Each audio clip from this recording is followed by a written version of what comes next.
Yeah, DB. Oh, just cleaning out the deadwood. Okay. Look, Mr. Cannell, I just can't afford to be without work right now, not even for a day. I've got a mother and 2 kid sisters. More good luck telegrams. Well, you know how it is. I've just got to keep on working, see? Sorry, sister. I was sent down here to clean house. I told you I can't use your column anymore. It's lavender and no lace. Send those other people in. I'll tell you what I'll do. I get $30 a week. I'll take 25, 20 if necessary. I'll do anything you say. It isn't the money. We're after circulation. What we need is fireworks. People have been hit with sledgehammers. Start arguments. Oh, I can do that. I know this town inside out. Oh, give me a chance, All please. right, come in. Cashier's got your check. Who are these people? Gibbs, Furley, Cunningham, Giles. Hey, you sister. Don't forget to get out your last column before you pick up your check.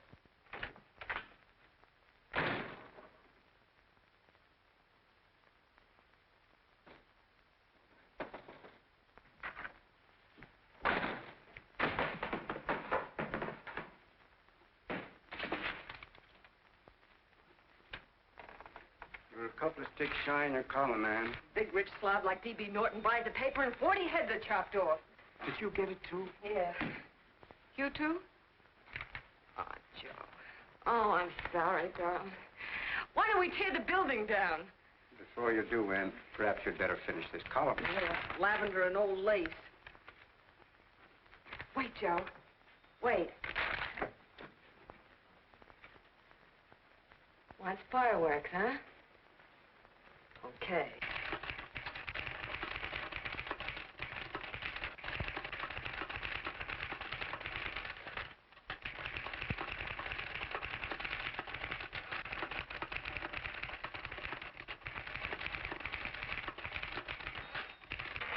Here. Below is a letter which reached my desk this morning. It's a commentary on what we laughingly call a civilized world. Dear Miss Mitchell, 4 years ago, I was fired out of my job. Since then, I haven't been able to get another one. At first, I was sore at the state administration because it's on account of the slimy politics here we have all this unemployment. But in looking around, it seems the whole world's going to pot. So in protest, I'm going to commit suicide by jumping off the City Hall roof. Signed, a disgusted American citizen, John Doe. Editor's note, if you ask this column, the wrong people are jumping off the roofs. Hey, Ann, this is the old Fakeroo, isn't it? Never mind that, Joe. Go ahead. Sorry,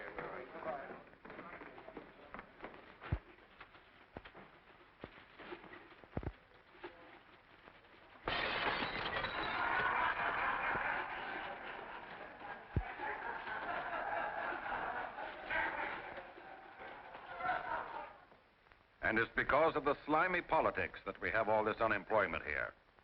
There it is. That's D.B. Norton's opening attack on the governor. Why, Jim, it's just a letter sent into a column. No, I can smell it. That's Norton. Good morning, gentlemen. Good morning, Governor. Morning, Governor. You're rather early. Governor, did you happen to see this in the new bulletin? Yes.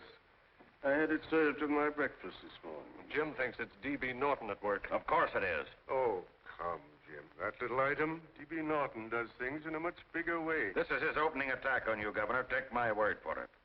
What did he buy a paper for? Why did he engage a high-pressure editor like Cannell for? He's in the oil business. I tell you, Governor, he's after your scalp. All right, Jim, all right. Don't burst a blood vessel. I'll look into it. You get me Spencer of the Daily Chronicle, please? Yes, I saw it, Governor. If you ask me, that's a phony letter. Why, that gagger's got whiskers on it. Okay, I'll get the mayor and maybe the Chamber of Commerce to go after them. Get Mayor Lovett on the phone. Sorry, the mayor's busy on the other phone. Yes, I know, Mrs. Brewster. It's a terrible reflection on our city. I've had a dozen calls already. Spencer of the Chronicle. Hold him. Just a minute. Yes, Mrs. Brewster. I'm listening. I insist that this John Doe man be found and given a job at once. Now, if something isn't done about it, I'll call out the whole auxiliary. Yes, and the junior auxiliary, too. We'll hold a meeting and see that it is... Yes, Spencer? Oh, the governor? Well, what about me? It's my building he's jumping off of, and I'm up for re-election, too. What are you doing? Get Cannell at the bulletin. Why, he's liable to go right past my window. Get me Cannell. What was that? What? Out the window. Something just flew by. I didn't see anything. Well, don't stand there, you idiot. Go and look. Open the window. Oh, why did he have to pick on my building? Is there a crowd in the street? No, sir. Then maybe he's caught on a ledge. Look again. I think it must have been a seagull. A seagull? What's a seagull doing around the city hall? That's a bad omen, isn't it? Oh, no, sir. The seagull is a lovely bird. It's all right, Mrs. Brewster. It was just a seagull. Can I help? Nothing's happened yet. No, I'm watching. Don't worry, Mrs. Brewster. Just leave it all to me. Spencer, I'll call you back. Hello, Canal? What are you doing? This is the mayor. Yes, Mayor Lovett. How many times are you going to call me? I've got everybody and his brother and sister out looking for him. Did you see the box I'm running? An appeal to John Doe. Think it over, John. Life can be beautiful, says Mayor. If you need a job, apply to the editor of this paper and so forth and so forth. Okay, Mayor, I'll let you know as soon as I have something. What? Well, pull down the blinds. Went up to Miss Mitchell's house, boss. Boy, she's in a bad way. Where is she? Hey, do you know something? She supports a mother and 2 kids. What do you know about that? Did you find her? No. Her mother's awful worried about her. When she left the house, she said she was going on a roaring drunk. Of the girl, I mean. Go out and find her. Sure. Hey, but the biggest thing I didn't tell you, her old man's Doc Mitchell. You know the doctor saved my mother's life and wouldn't take any money for it? You remember that.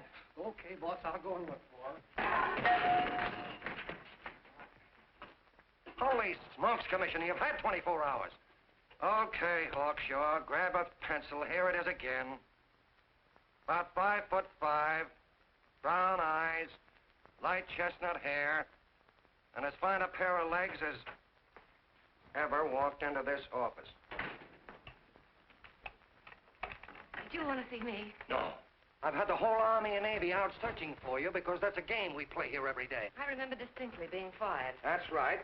But you have a piece of property that still belongs to this newspaper, and I'd like to have it. What's that? The letter. What letter? The letter from John Doe. Oh, The whole town's in an uproar. We've got to find him, and the letter's the only clue. there is no letter. We'll get a handwriting expert to... What? There is no letter. Say that again. There's no letter. I made it up. You made it up. Mm-hmm. You said you wanted fireworks. Don't you know there are 9 jobs waiting for this guy? 22 families want to board him free. 5 women want to marry him, and the mayor's practically ready to adopt him, and you... Just call the morgue, boss. They said there's a girl there. Shut up. Ann, say, why didn't you... Hey. Only one thing to do, Hank. Drop the whole business quickly. How? Run its story. Say John Doe was in here and is sorry he wrote the letter and... That's right. They've got it, sure. He came in here, and I made him change his mind. Bulletin editor saves John Doe's life. Well, it's perfect. I'll have Ned write it up. Oh, Ned, I got a story I want you to... Wait a minute. Listen, you great, big, wonderful genius of a newspaper man. You came down here to shoot some life into this dying paper, didn't you? Well, the whole town's curious about John Doe, and boom, just like that, you're going to bury him. There's enough circulation in that man to start a shortage in the ink market. And what man? John Doe. What John Doe? John Doe, the one I made up. Look, genius, now look. Suppose there was a John Doe and he walked into this office. What would you do? Find him a job and forget about the whole business, I suppose, huh? Not me. I'd make a deal with him. A deal? Sure, when you get hold of a stunt that sells papers, you don't drop it like a hot potato. Well, this is good for at least a couple of months. You know what I'd do? Between now and, let's say, Christmas when he's going to jump, I'd run a daily on. Starting with his boyhood, his schooling, his first job. A wide-eyed youngster facing a chaotic world. The problem of the average man, of all the John Does in the world. Now, then comes the drama. He meets discouragement. He finds the world his feet of clay. His ideals crumble. So what does he do? He decides to commit suicide and protest against the state of civilization. He thinks of the river, but no. No, he has a better idea. The city hall. Why? Because he wants to attract attention. He wants to get a few things off his chest, and that's the only way he can get himself heard. So? So he writes me a letter, and I dig him up. He pours out his soul to me. And from now on, we quote, I protest by John Doe. He protests against all the evils in the world. The greed, the lust, the hate, the fear. All of man's inhumanity to man. Arguments will start.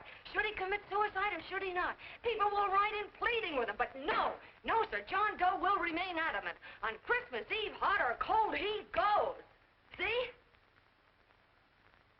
Very pretty. Very pretty indeed, Miss Mitchell.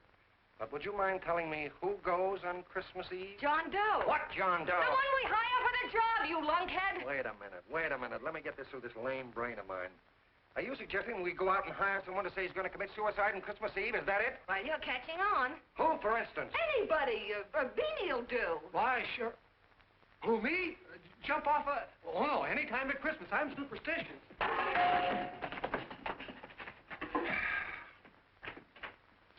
Miss Bishop, do me a favor. Will you go on out and get married and have a lot of babies, but stay out of newspaper business. Better get that story in, Hank. It's getting late. You're supposed to be a smart guy. If it was raining $100 bills, you'd be out looking for a dime you lost someplace. Holy smokes, wasting my time listening to this mad woman. Look, Chief, look at the Chronicle. It's running on John Doe. They say it's a fake. Why, the no good to... John Doe story, amateur journalism. It's palpably phony. It's a wonder anyone is taking it serious.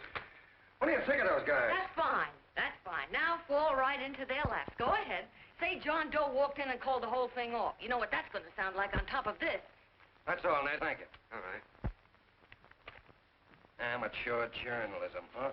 Why, that bunch of sophomores, I can teach them more about... Hey, boss, get a load of this. What? Look. What do they want? They all say they wrote the John Doe letter. Yeah, boss. Oh, they all wrote the letter. Tell them all to wait. Look, Mr. Cannell, one of those men is your John Doe. They're desperate and will do anything for a cup of coffee. Pick one out and you can make the Chronicle eat their words. I'm beginning to like this. If you ask me, Hank, you're playing around with dynamite. No. The gal's right. We can't let the Chronicle get the laugh on us. We've got to produce a John Doe now. Amateur journalism, huh? I'll show those guys. Sure, and there's no reason for them to find out the truth either, because naturally I won't say anything. Okay, sister, you get your job back. That's a bonus. What bonus? Oh, the bonus of $1,000 the Chronicle was going to pay me for this little document. You'll find it says, I, Ann Mitchell, hereby certify that the John Doe letter was created by me. I can read. Sorry. You think this is worth $1,000, do you? Oh, the Chronicle would consider it dirt cheap. Packs everything, including a gun. Okay, sister, you got yourself a deal. Now let's take a look at the candidates. The one we pick has got to be the typical average man. Typical American that can keep his mouth shut. Show me an American who can keep his mouth shut and I'll eat him. Okay, Beanie, bring him in one at a time.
Did you write that letter to Miss Mitchell? No, I didn't. What are you doing up here, then? Well, the paper said there were some jobs around loose. Thought there might be one left over. Had any schooling? Yeah, a little. What do you do when you work? I used to pitch. Baseball? Yeah. So the wing went bad. Where'd you play? Bush leagues, mostly. How about family? Got any family? No. Oh, just traveling through, huh? Yeah. Me and a friend of mine. He's outside. Looks all right. He's perfect, a baseball player. What could be more American? Wish he had a family, though. Be less complicated without a family. Look at that face. It's wonderful. They'll believe him. Come on. What's your name? Willoughby. John Willoughby. Long John Willoughby, they called me in baseball. Would you like to make some money? Yeah. Maybe. Would you be willing to say you wrote that letter and stick by it?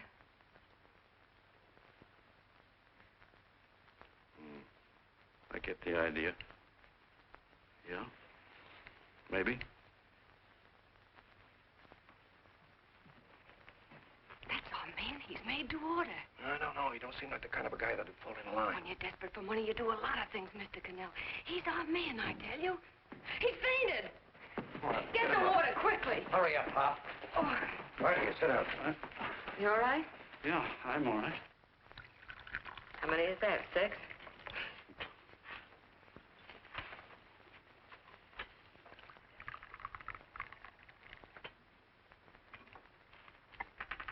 Pretty hungry, weren't you? this John Doe business is batty, if you ask me. Well, nobody asked you. Trying to improve the world by jumping off buildings. You couldn't improve the world if the buildings jumped on you. Don't mind the colonel. He hates people. He liked you well enough to stick around.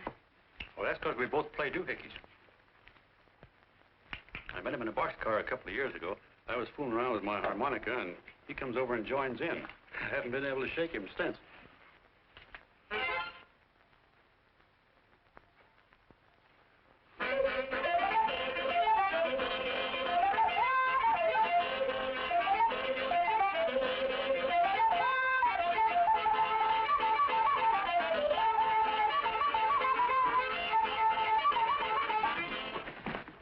Here he is. No, you can't take pictures of him like that, eating a sandwich and with a beard. But he's going to jump off a building. Yes, but not because he's out of a job. That's not news. This man's going to jump as a matter of principle. Well, maybe you're right. We'll clean him up and put him in a hotel room under bodyguards. We'll make a mystery out of him. Did you speak to Mr. Norton? Thinks it's terrific. Says for us to go the limit. Wants us to build a bonfire under every big shot in the state. Oh, swell. Is that the contract? Yeah. What's he doing here? Friend of his. They play duets together. Duets?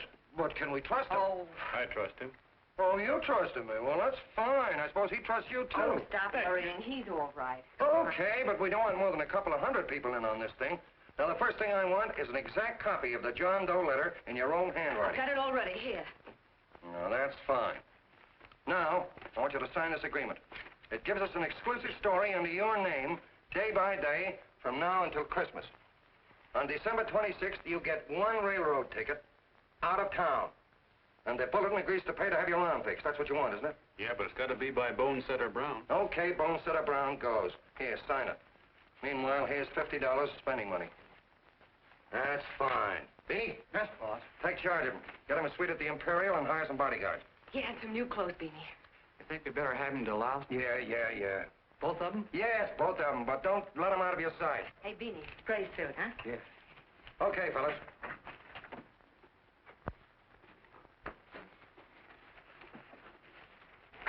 Take it easy, John Doe. And you start pounding that typewriter. Oh, boy, this is terrific. No responsibilities on our part, just statements from John Doe, and we can blast our heads off. Before you pop too many buttons, don't forget to make out that check for $1,000. Okay, fellas, now, let me see. You sit outside the door. Nobody comes in, see? You two fellas sit in here. Hey, pretty nifty, huh? You ain't gonna get me to stay here. Sure you are. No, sir. That spot under the bridge where we slept last night's good enough for me. Say, what'll I do with this baggage? Let's stick him in the bedroom. Give me mine. I ain't staying.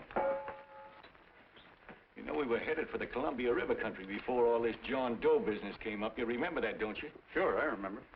Say, your ears popped coming up in the elevator. Mine did. All along, John. I tell you, it's no good. You're gonna get used to a lot of stuff that's gonna wreck you. Why, that $50 in your pocket's beginning to show up on you already. And don't pull that on me, neither. Stop worrying, Colonel. I'm going to get my arm fixed out of this. Hey, here's some cigars the boss sent us. Have one. Hey, Help cigars. yourself. No.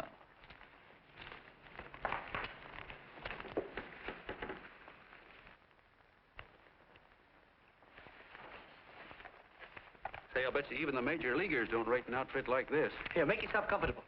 Paper? I don't read no papers, and I don't listen to radios either.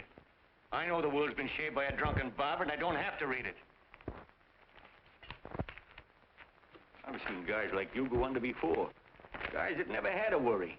Then they got a hold of some dough and went goofy. The first thing that happens to a guy... Get a load of the bedroom. No. The first thing that happens to a guy like that, he starts wanting to go into restaurants and sit down at a table and eat salads and cupcakes and tea. Boy, what that kind of food does to your system.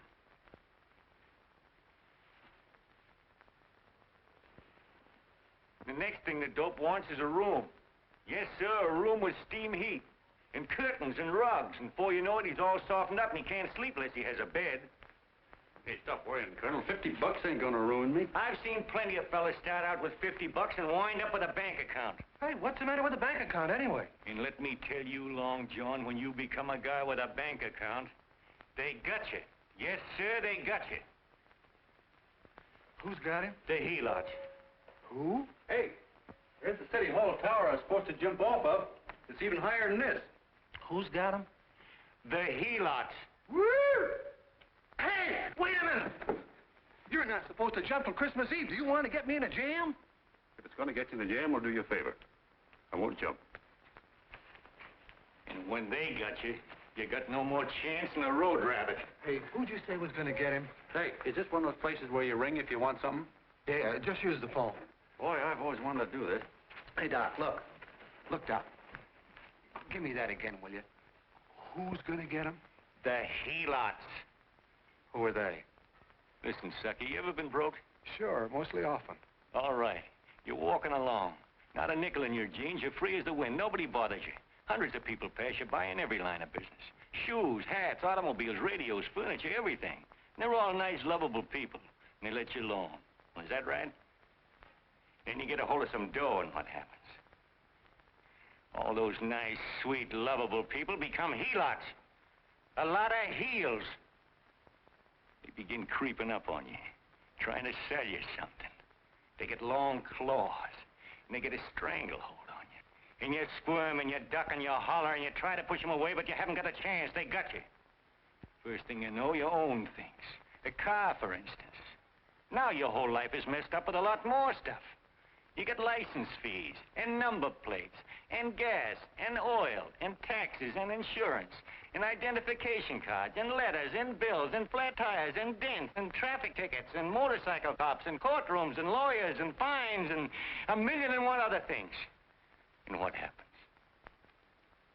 You're not the free and happy guy you used to be. You gotta have money to pay for all those things. So you go after what the other fellas got. And there you are. You're a Helot yourself.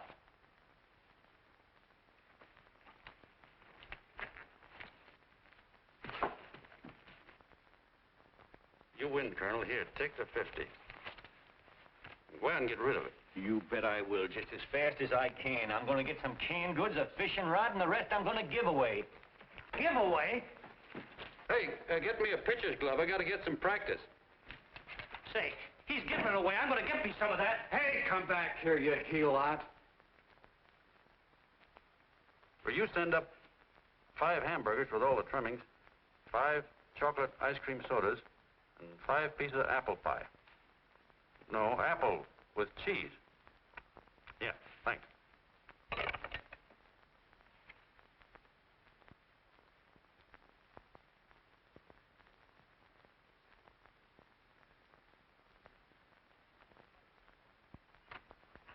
Hello there. Well, well. If it isn't the man about town. All set, Miss Ann. Hmm? Oh, yes. Let's go. Let's see, we want some action in these pictures. Action? Mm-hmm. That's good. No. This man's going to jump off a roof. Oh. Here, wait a minute. Let me comb your hair. Sit down. Yeah, that's better.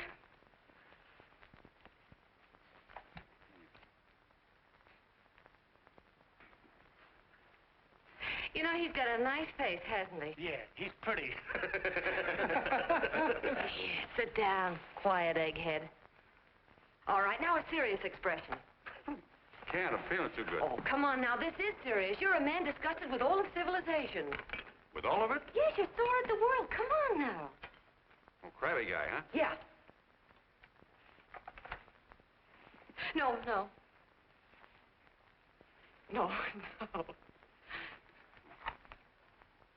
No, look. You don't have to smell the world. Well, all those guys in the Never picture mind stand- those guys. All right, stand up. Now, let's see what you look like when you protest. Against what? Against anything, just protest. You got me. Oh, look, I'm the umpire, and you just cut the heart of the plate with your fast one, and I called it a ball. What would you do? Oh, you did, huh? Yeah. Why can't you call it right, you boneheaded... Grab it!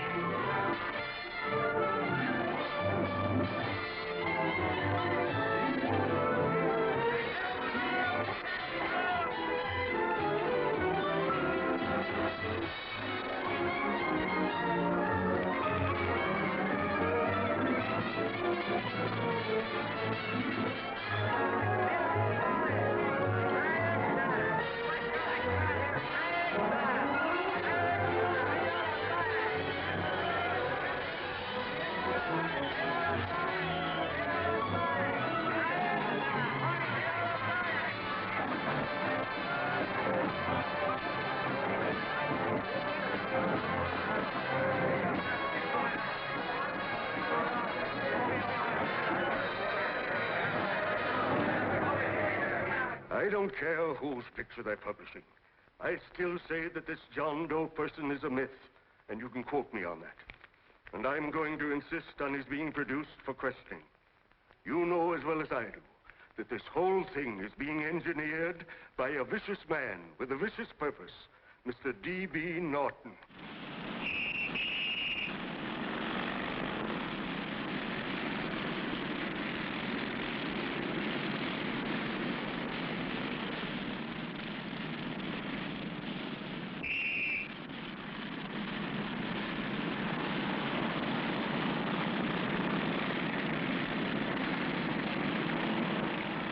And Miss Mitchell are at the house, sir. Oh, they are? All right. Come on. Personally, I think it's just plain stupidity to drop it. Now, you should see a fan mail, thousands. Why, it's going over like a house afire. What are you afraid of, Canal? It's doubled our circulation. Yeah, but it's got everybody sore. Ads are being pulled. The governor's starting a libel suit. What's more, they all know John Doe's a phony, and they insist on seeing Well, what about it? Let them see him. We'll go on one better. They can also hear him. You own a radio station, Mr. Norton. Why not put him on the air? Watch out for this dame DB. She'll drive you batty. Oh, Look, we can't let him get to this Bush League pitcher and start popping him. Good night. Now, tell him what that screwball might do. I walked in yesterday. Here he is, standing on a table with a fishing pole. Fly casting. Take my advice and get him out of town before this thing explodes in our faces. If you do, Mr. Norton, you're just as much of a dumb cluck as he is. Excuse me. No, you got yourself a meal ticket and you hate to Sure, let it's go. a meal ticket for me, I admit it, but it's also a windfall for somebody like Mr. Norton who's trying to crash national politics. That's what you bought the newspaper for, isn't it? You want to reach a lot of people, don't you? Well, put John Doe in the air and you can reach 130 million of them. He can say anything he wants and they'll listen to him. All right, we'll forget the governor and the mayor and all the small fry like that. This can arouse national interest. If he made a hit around here, he can do it every place else in the country. And you'll be pulling the strings, Mr. Norton. Go down to the office and arrange for some radio time. But, DB, you're not I going want to it fall... as soon as possible. Okay. I just came in to get warm myself. Come on, let's go. Don't you go. I want to talk to you.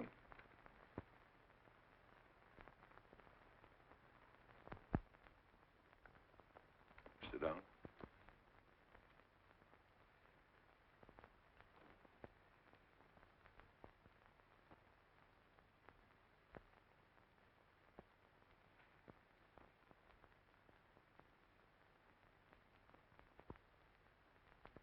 Hey, this John Doe idea was yours, huh?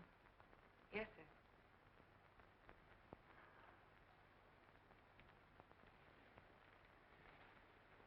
How much money do you get? $30. $30.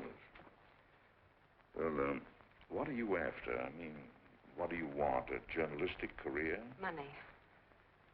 Money? Well, I'm glad to hear somebody admit it. Do you suppose you could write a radio speech that would put that fellow over? Oh, I'm sure I can. Do it, and I'll give you $100 a week. $100? That's only the beginning. You play your cards right, and you'll never have to worry about money again. Oh, I know it. Hello. Hello. Whenever there's a pretty woman around. This is my nephew, Ted Sheldon, Miss Mitchell. How do you do? How do you do? All right, Casanova, I'll give you a break. See that Miss Mitchell gets a car to take her home. Always reading my mind, aren't you? Thank you very much for everything. And Miss Mitchell, I think from now on you'd better work directly with me. Yes, sir.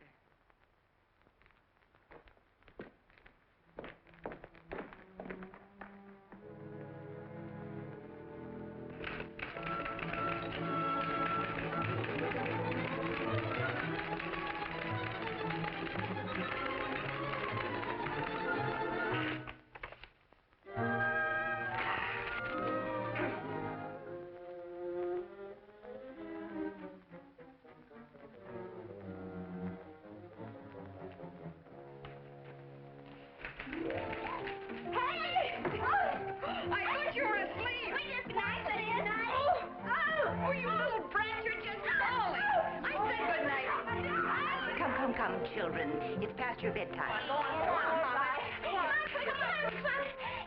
on. Now, scooch off the bed. Pour through me. I'm done. I'll never get this speech right. Oh, yes, you will, Ann, dear. You're very clever. Yeah, I know. What are you looking for? Your purse, I need $10. What for? I gave you 50 just the other day. Yes, I know, dear, but Mrs. Burke had her baby yesterday. 9 pounds. And there wasn't a thing in the house. And then the community chest lady came. And the 50's all gone, huh? Who's the 10 for? The Websters. The Websters. You remember those lovely people your father used to take care of. I thought I'd buy them some groceries.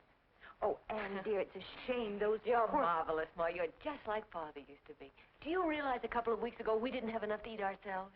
Well, yes, I know, dear, but these people are in such need. And we have plenty now. If you're thinking of that $1,000, forget it. It's practically all gone. We owed everybody in town. Now, you just got to stop giving all your money away. Oh, Anne, dear. Oh, I'm sorry, Ma. Oh, don't pay any attention to me. I guess I'm just upset about all this. Gee whiz, here I am with a great opportunity to get somewhere, to give us security for once in our lives, and I'm stuck. If I could put this over, your Mrs. Burke can have 6 babies. You mean this speech you're writing? Yeah, I don't know. I simply can't get it to gel. I created somebody who's going to give up his life for a principle. Hundreds of thousands of people are going to listen to him over the radio. And unless he says something that's sensational, it's just no good. Well, honey, of course, I don't know what kind of a speech you're trying to write, but judging from the samples I've read, I don't think anybody will listen. What? Darling, there's so many complaining political speeches. People are tired of hearing nothing but doom and despair on the radio. If you're going to have him say anything, why don't you let him say something simple and real, something with hope in it? If your father were alive, he'd know what to say. Yeah. Father certainly would. Wait a minute.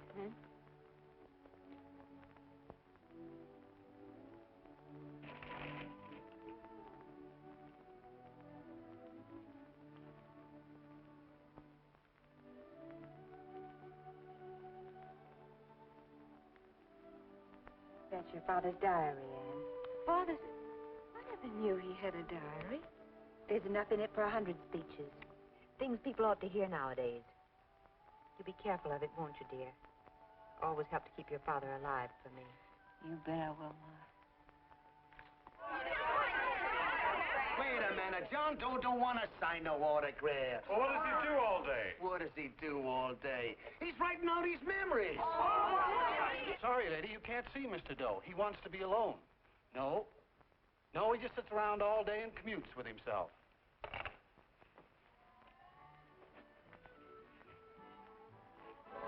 Oh!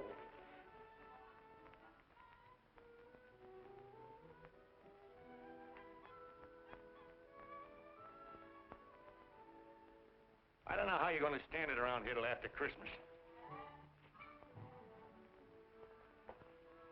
I'll bet you ain't heard a train whistle in 2 weeks.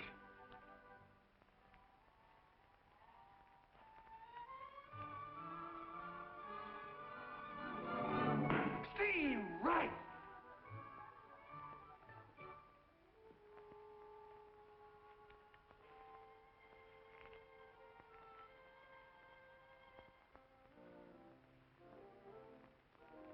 I know why you're hanging around.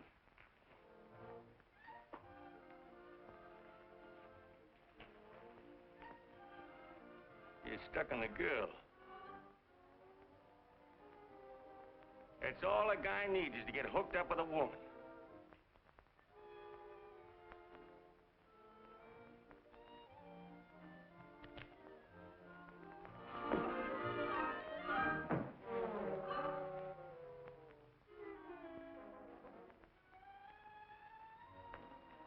What was that, a single? First baseman dropped the ball. Butterfingers! Tough luck, pal.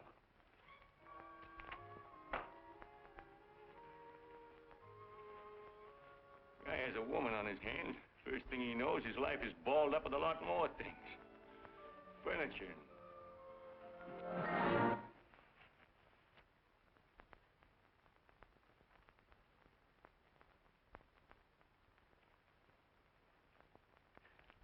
Did you get him? You're out. Swell. What's this, the end of the 8th? 9th.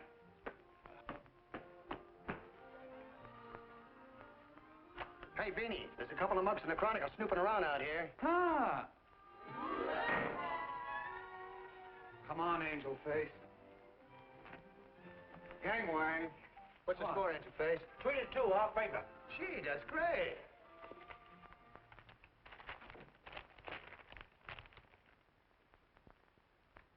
Hey, you got swell form there. Must have been a pretty good pitcher. Pretty good. Say, I was just about ready for the major leagues when I chipped a bone in my elbow. I got it pitching a 19-inning game. 19? Yeah. There was a major league scout there watching me, too. And he came down after a game of the contract. You know what? I couldn't lift my arm to sign it. I'll be okay, though, as soon as I get it fixed up. It's too bad. What do you mean, too bad? Huh? Oh, that you'll never be able to play again. What are you talking about? I just told you I was going to get... Well, you know how they are in baseball if a guy's mixed up in a racket. Racket? What do you mean? Well, I was just thinking about this John Doe business. Why, as soon as it comes out it's all a fake, you'll be washed up in baseball, won't you? Yeah. Doggone. I never thought about that.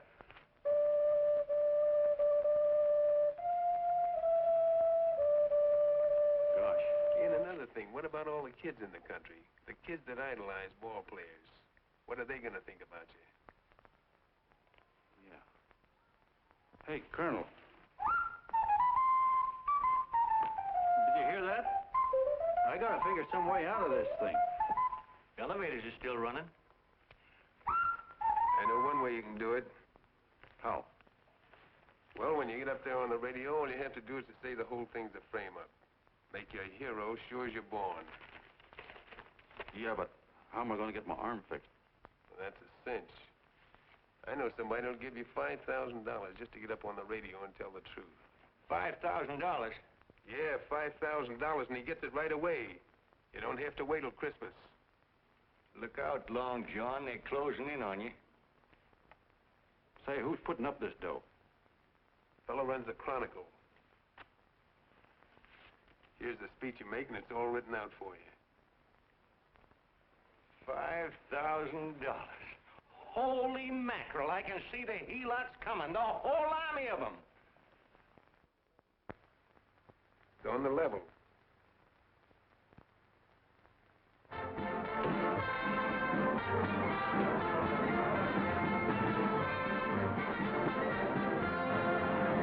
No, I'm sorry. Tickets for the broadcast are all gone. Phone the bulletin. Sorry, no more tickets left.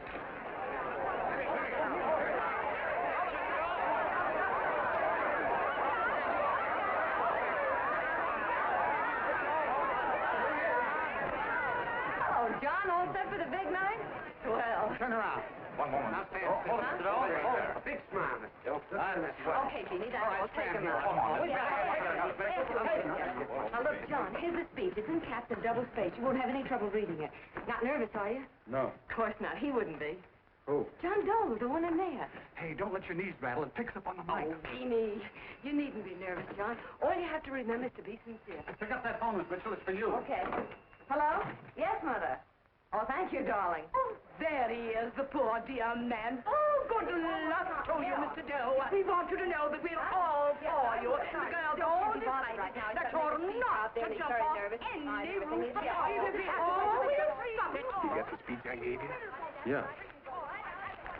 Now, look. I'll give this money to the colonel just as soon as you get started. We'll have a car waiting at the side entrance for you. Okay. How'd you get in here? Huh? Oh, I just came in to wish him Come luck. on, out. Mother said good luck, too. John, when you read that speech, please believe every word of it. He turned out to be a wonderful person, John. Who? John Doe, the one in the speech. Oh. You know something? I've actually fallen in love with him. All right, there he is, sister. Now, come on, plenty of room. What's the idea? No, that's too much. That's not so much. Come on. Oh, this is no time for cheap publicity, Mr. Cannell. Listen, if that guy lays an egg, I want to get something out of it. I'm getting a Jane Doe ready. Oh, come on. Here. Will you, fellas? Here you Give me a are. All right, kiss. that's I enough. have to make just one more. Well, that's fine, honey. You go ahead. All right, I need one more. Go ahead. How you doing? Oh. All right, Benny, bring him in. Holy smoke, a happy helot. There you are, boss, just like you ordered. Symbols of little people. Okay, get him up. All right, young fella. This is ridiculous, Mr. Cannell. Come on, give me a kiss. It is on the airplane. Come on, Oh, fellas, I told you to No, come on, Come on, that's right. Do what you can get all the pictures you want. Thank you very much. Come on, will you? That's right. Come on, Snooks, you better bail out. So goodbye, Mr. Doe. Beanie. All right.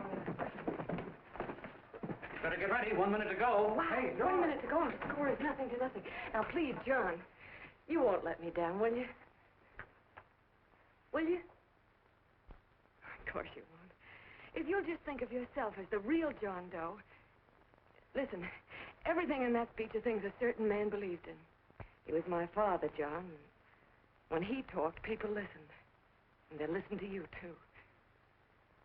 Funny. You know what my mother said the other night? She said to look into your eyes, that I'd see Father there. Hey, what do you say? Okay, we're coming. Come on. Now, listen, John, you're a pitcher. Now get in there and pitch. Good luck. Give him room, let him through. Come on.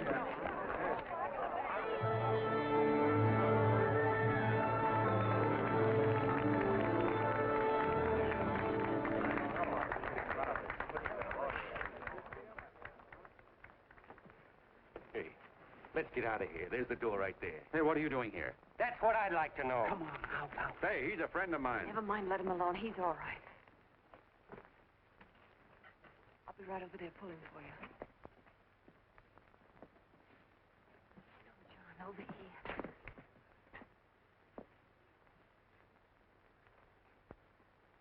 Stand by.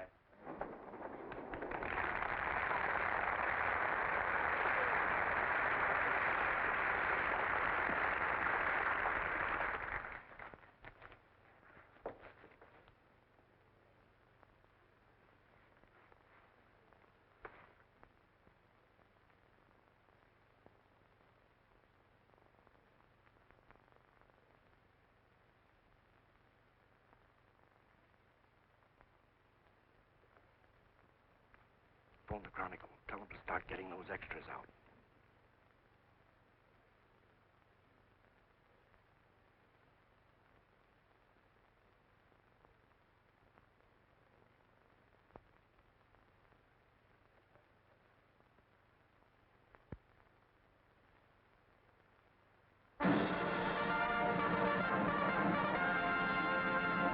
And good evening, ladies and gentlemen. This is Kenneth Fry speaking for the New Bulletin. Tonight we give you something entirely new and different. Standing beside me is the young man who has declared publicly that on Christmas Eve he intends to commit suicide, giving as his reason, quote, "I protest against the state of civilization," end quote. Ladies and gentlemen, the New Bulletin takes pleasure in presenting the man who is fast becoming the most talked-of person in the whole country, John Doe.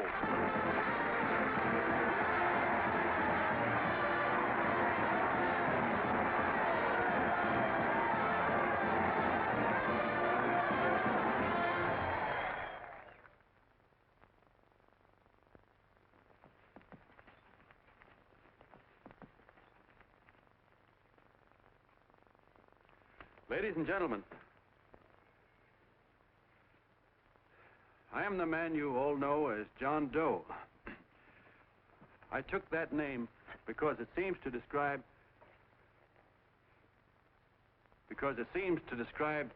the average man. And that's me. and that's me. Well, it was me before I said I was going to jump off the city hall roof at midnight on Christmas Eve. Now I guess I'm not average anymore. Now I'm getting all sorts of attention. From big shots, too. We've been double-crossed. The mayor and the governor, for instance. They don't like those articles I've been writing. You're an imposter, young fellow. That's a pack of lies you're telling. Who wrote that speech for you?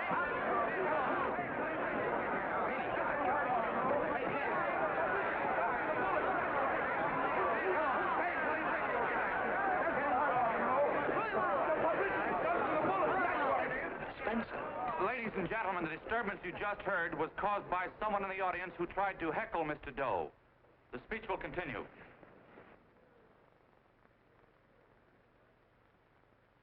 Well, people like the governor and that fellow there can stop worrying. I'm not going to talk about them. I'm going to talk about us. The average guys, the John Does. If anybody should ask you what the average John Doe is like, you couldn't tell him because he's 1,000,001 things. He's Mr. Big and Mr. Small. He's simple and he's wise. He's inherently honest, but he's got a streak of larceny in his heart. He seldom walks up to a public telephone without shoving his finger into the slot to see if somebody left a nickel there.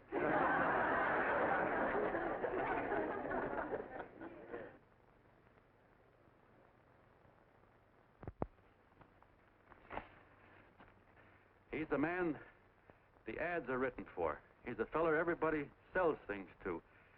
He's Joe Dokes, the world's greatest stooge and the world's greatest strength.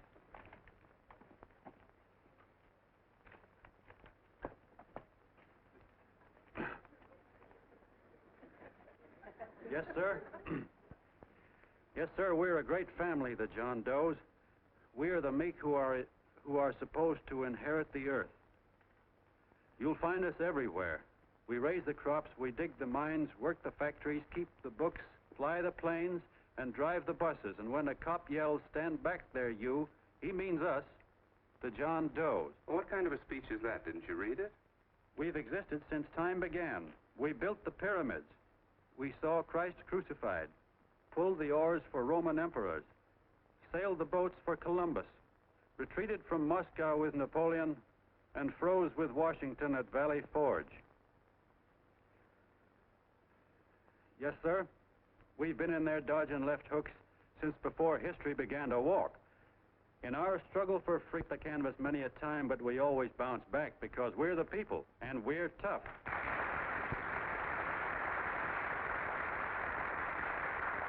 They've started a lot of talk about free people going soft, that we can't take it. That's a lot of hooey.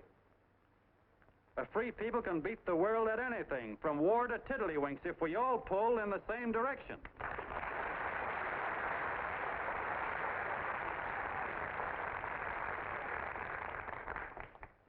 I know a lot of you are saying, "What can I do?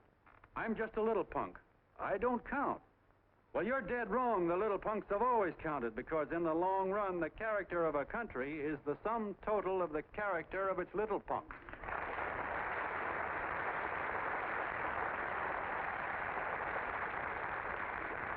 But we've all got to get in there and pitch. We can't win the old ball game unless we have teamwork. And that's where every John Doe comes in. It's up to him to get together with his teammate. And your teammate, my friends, is the guy next door to you. Your neighbor. He's a terribly important guy, that guy next door. You're going to need him, and he's going to need you, so look him up. If he's sick, call on him. If he's hungry, feed him. If he's out of a job, find him one. To most of you, your neighbor is a stranger, a guy with a barking dog and a high fence around him. Now, you can't be a stranger to any guy that's on your own team. So tear down the fence that separates you. Tear down the fence, and you tear down a lot of hates and prejudices. Tear down all the fences in the country, and you really have teamwork.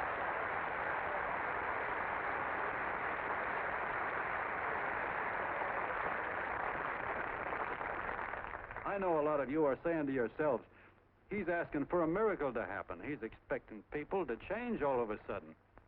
Well, you're wrong. It's no miracle. It's no miracle because I see it happen once every year, and so do you, at Christmas time.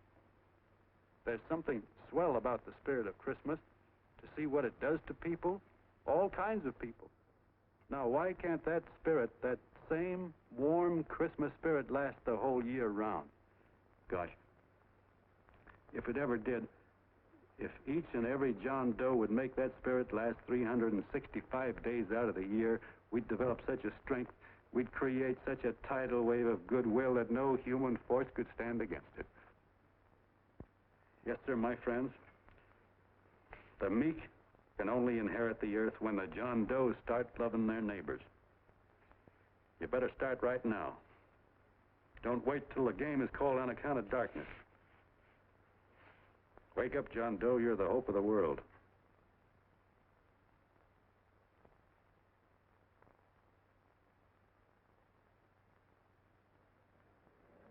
John, you were wonderful.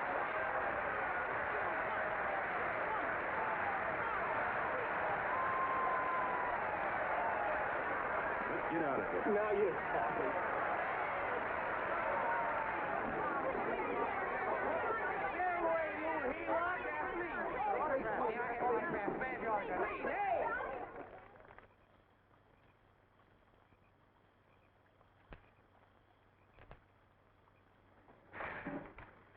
knew you'd wake up sooner or later. Boy, am I glad we got out of that mess. I had the 5,000 bucks sewed up. Could have been on my way to old Doc Brown. You're a pitcher, John, she says. Now, go in there and pitch. What a sucker. Yeah, she's a he-lot just like the rest of them. It's lucky you got away from her. What was I doing up there making a speech anyway? Me, huh? Geez, the more I think about it, the more I could... Tear down all the fences. Why, if you tore one picket off of your neighbor's fence, he'd sue you. 5,000 bucks, had it right in my hand. What do you mean he ran away? We'll go after him, find him. That man is terrific.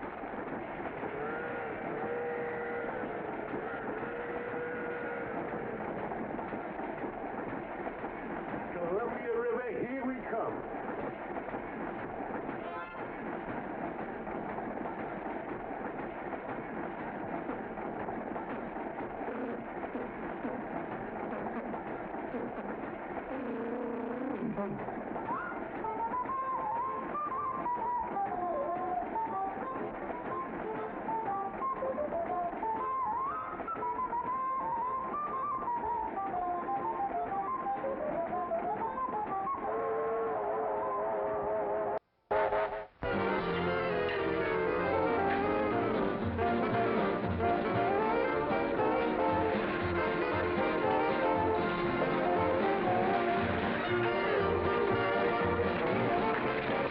Jitterbugs.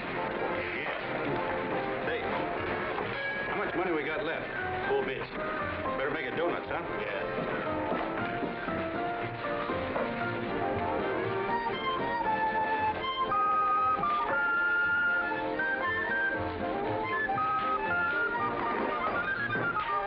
What'll it be, Jet? Have you got a couple of steaks about that big and about that thick? Yeah, with hash brown potatoes and tomatoes and apple pie and ice cream and coffee. And donuts, I know. Hey, Ma! Seekers! A fair! Fingers of fair coming up. Glad he took the tea out of that.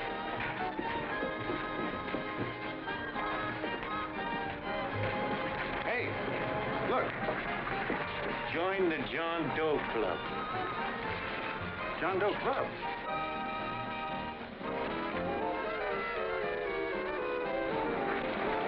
Oh. You John Doe? Who? John Doe. Ah, you need glasses, buddy. Oh, but it's a spitting image of John Doe. Yeah, but his name is Willoughby. I'm John Willoughby. I'm a baseball player. Sure. Oh, no, I know that voice anyway. You can't kid me. You John Doe. Hey, Ma! Ma! That's John Doe. John Doe! Yeah, sitting right there, big as life. Who'd you say it was? John Doe, the big guy there. Pictures in the paper. That's John Guy. John Doe. John Doe. Sitting right there, John Doe. Hey, operator. Dan Beaner. Look, call everybody in town. John Doe was just in my place. Yeah, he ordered donuts.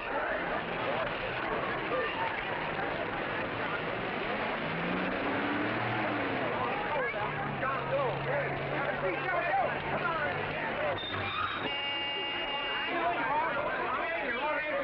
Doe. Come on. My office is packed like a sardine box. What does John Doe look like, Mr. Mayor? Oh, he's one of those great big outdoor type men. No, you can't see him. You didn't vote for me the last time. Shame on you. What are you doing there? Get off my front porch anyhow. Mr. Norton come yet? Oh, well, I wonder where he's at. What's keeping him? He should have been here 15 minutes ago. Oh, there he comes now. Now, everybody on your dignity. Don't do anything to disgrace us. A little town, but we got to show off. Then let me talk to him. All right, but present it to him as a great cause for the common man. Ah, here he comes. Now, give him room down there. Give him room, folks. Come on now. Come on, here he comes. Here he comes. Here's Mr. Norton. How do you do, Mr. Norton? I'm Mayor Hawkins. Get Mr. Miles back. Let me go, you darn tool. I'm the mayor. Mr. Norton. Mr. Norton. Mr. Norton. I'm Mayor Hawkins. Your office telephoned me to hold him. Well, that's fine. How is he? Oh, he's fine. He's right in my office there. You know, it's a big honor having John Doe here, and you too. Haven't had so much excitement since the old city hall burned down. People are so excited and never tore his clothes off. Oh, Matilda Don, phone the newspapers, tell them Mr. Norton's here. Step right inside, Mr. Norton. My office. Very comfortable here, Mr. Norton. Just had it air conditioned. Gangway, please. Make room for Mr. Norton. Gangway. Gangway. Here he is, Mr. Norton. Well taken care of. The neighbors are serving him a light lunch. Hello, John. Mr. Mayor, if you don't mind, we'd like to talk to him alone. Why, certainly, certainly. All right, everybody. Clear out. No, but you... Everybody, quickly now. Come on. Look at that. Come on. Come on. That's it. All right. Don't argue with me here. Wait till we get home. Don't you push me around like that. Even though I'm your wife, you can't push me around. Look, Mr. Norton, I think you got a lot of nerve having those people hold us here. There's nobody holding you here, Mr. Doe. It's only natural that nobody holding us here. Let's get going. Incidentally, my name isn't Doe. It's Willoughby. Look, John, something terribly important's happened. They're forming John Doe clubs. We know of 8 already, and they say that there's... John Doe clubs? What for? To carry out the principles you talked about in your radio speech. I don't care what they're forming. I'm on my way, and I don't like the idea of being stopped either. Oh, but you don't know how big this thing is. You should see the thousands of telegrams we've received and what they're saying about you. Look, it started as a circulation stunt, didn't it? Well, you got your circulation. Now, why don't you let me alone? Oh, it started as a circulation stunt, but it isn't anymore. Mr. Norton wants to get back of it and sponsor John Doe clubs all over the country. He wants to send you on a lecture tour. Me? Uh-huh. Well, certainly. With your ability to influence people, it might grow into a glorious movement. Say, let's get something straight here. I don't want any part of this thing. If you got an idea I'm going around lecturing the people, why, you're crazy. Baseball's my racket, and I'm sticking to it. Come on, Colonel, let's get out of here. John, Please. I just got rid of one crowd. But please, Mr. Mayor, tell him the John Doe Club wants to talk to him. Let them in, Mr. Mayor. Let them come in. Okay, folks, but remember your manners. No stampeding. Walk slow, like you do when you come to pay your taxes.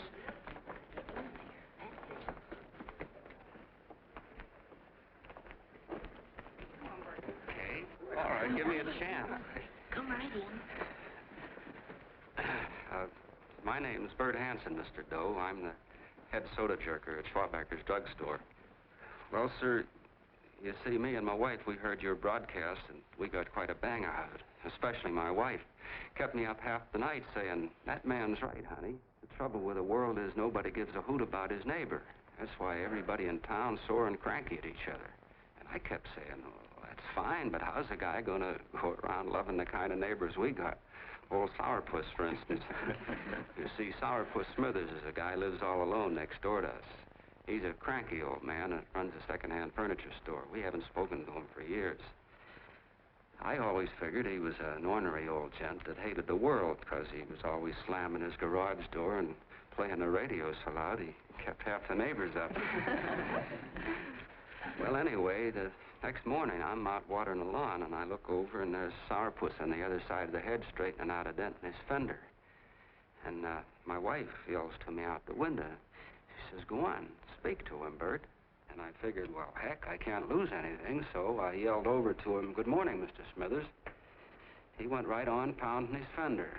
Was I burned? So I turned around to give my wife a dirty look, and she said, louder, louder, he didn't hear you. So in a voice you could have heard in the next county, I yelled, good morning, Mr. Smithers. Well, sir, you could have knocked me over with a feather. Old Sourpuss turned around surprised-like, and he put on a big smile, came over and took my hand like an old lodge brother, and he said, good morning, Hanson. I've been wanting to talk to you for years, only I thought you didn't like me. And then he started chatting away like a happy little kid, and he got so excited his eyes all... Well, Mr. Doe, before we got through, I found out Smithers is a swell egg, only he's pretty deaf, and that accounts for all the noises. And he says it's a shame how little we know about our neighbors. And then he got an idea, and he said, how's about inviting everybody someplace where we can all get together and know each other a little better? Well, I'm feeling so good by this time, I'm ripe for anything, so Smithers goes around the neighborhood inviting everybody to a meeting at the schoolhouse, and I tell everybody that comes in the store, including Mr. Schwabacker, my boss. I'm talking too much. Well, I'll be doggone if for 40 people don't show up. Of course, none of us knew what to do, but we sure got a kick out of seeing how glad everybody was just to say hello to one another. Tell him about making Sourpuss chairman. Oh, yeah, we made Sourpuss chairman and decided to call ourselves the John Doe Club. And say, incidentally, this is my wife. Come here, honey. This is my wife, Mr. Doe. How do you do, Mr. Doe? Sourpuss is here, too. Oh, is he? This is Sourpuss, or excuse me, Mr. Smithers, Mr. Doe. That's all right. If you didn't call me Sourpuss, it wouldn't feel natural. Well, anyway, I guess nearly everybody in the neighborhood came except the Delaney's. The Delaney's live in a big house with an iron fence around it, and they always keep their blinds drawn. And we always figured that he was just an old miser that sat back counting his money, so why bother about inviting him? Until Grimes, the milkman, spoke up, and he said, say, you've got the Delaney's all wrong. And then he tells us about how they canceled their milk last week, and how when he found a note in the bottle, he got kind of curious-like, and he sort of peeked in under the blinds and found the house was empty. If you ask me, he says, they're starving. Old man Delaney has been bringing his furniture over to my place at night, one piece at a time, and selling it. Yeah. And, well, sir, a half dozen of us ran over there to fetch him, and we brought him to the meeting. And what a reception they got. Why, everybody shook hands with him and made a fuss over them, and, well, finally, Mr. and Mrs. Delaney just sat right down and cried. And then we started to find out about a lot of other people. Yeah, sure. Well, you know Grubel, for instance. Grubel's here. Yeah, that's a... You don't know Grubel, but he's a man that everybody figured was the worst no-account in the neighborhood because he was living like a hermit, and nobody would have anything to do with him. That isn't Little Murphy. The postman told us the truth. Why, Grubel, he says, he lives out of garbage cans because he won't take charity, because it'd ruin his self-respect, he says. Just like you said on the radio, Mr. Doe.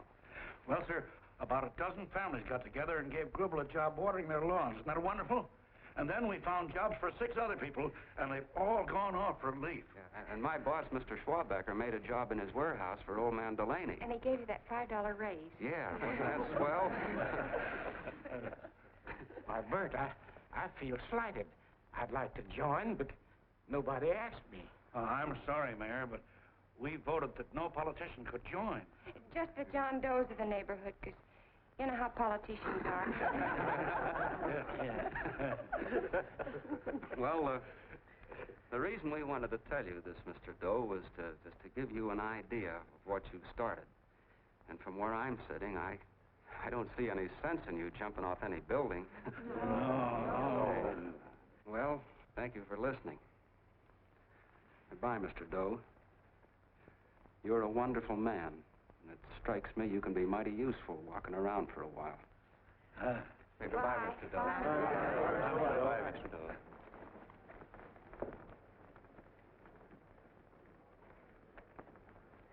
I'm Mrs. Delaney, Mr. Doe. And God bless you, my boy.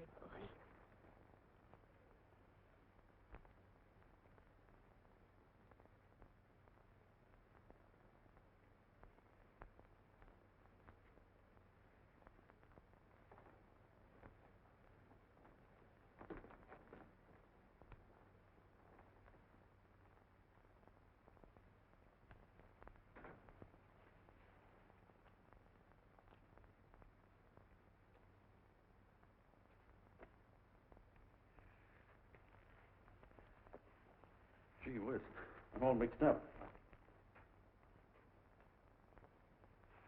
I don't get it. Look, all those swell people think I'm going to jump off a building or something. I never had any such idea. Gosh. The fellow'd have to be a mighty fine example himself to go around telling other people how to... Say, look, what happened the other night was on account of Miss Mitchell here. She wrote the stuff. Don't you see what a wonderful thing this can be? But we need you, John. You're hooked. I can see that right now. They got you. Well, I'm through. For 3 years, I've been trying to get you up to the Columbia River country. First it was your glass arm, then it was the radio, and now it's the John Doe clubs. Well, I ain't waiting another minute. Gangway, you helots! Hey, Colonel, wait a minute. I want you personally to go along with John Doe and Miss Mitchell and handle the press and the radio. Me? Yes, I don't want to take any chances. And Johnson? Yes, Stevie? Your crew will do the mop-up job. They'll follow John Doe into every town, see that the clubs are properly organized and the charter's issued. Right. There are only 8 flags up there now. I want to see that map covered before we get through.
fair. If they made demands, I'd understand it. But the John Does ask for nothing.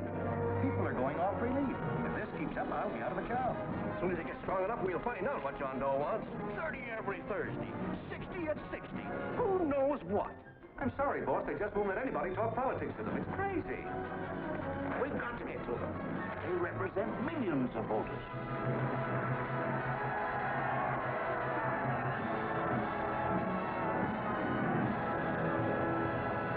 I tell you, ladies and gentlemen, this thing has been nothing short of a prairie fire.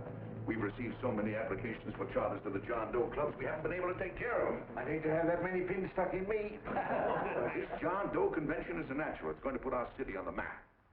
Why, over 2,400 John Doe clubs are sending delegates. Can you imagine that? You, Mr. Mayor, will be the official host. You will make the arrangements for decorating the city, parades, and a reception for John Doe when he gets home. And don't wear your high hat. No high hat? No high hat. And from you, Cannell, I want a special John Doe edition every day until the convention is over. And now, if you will, please step into the outer office and look your prettiest because there are photographers there to take pictures of this committee. Don't worry, Libby. Everything will be taken care of. Isn't it all too wonderful? Gather down here in a nice group now. Get nice and rugged. Oh, Mr. Mayor, would you step down in front row, please? You ladies get close to him. That's it. Well, I don't get it. Get what? Look, DB, I'm supposed to know my way around. This John Doe movement has cost you a fortune. Now, this convention is going to cost plenty.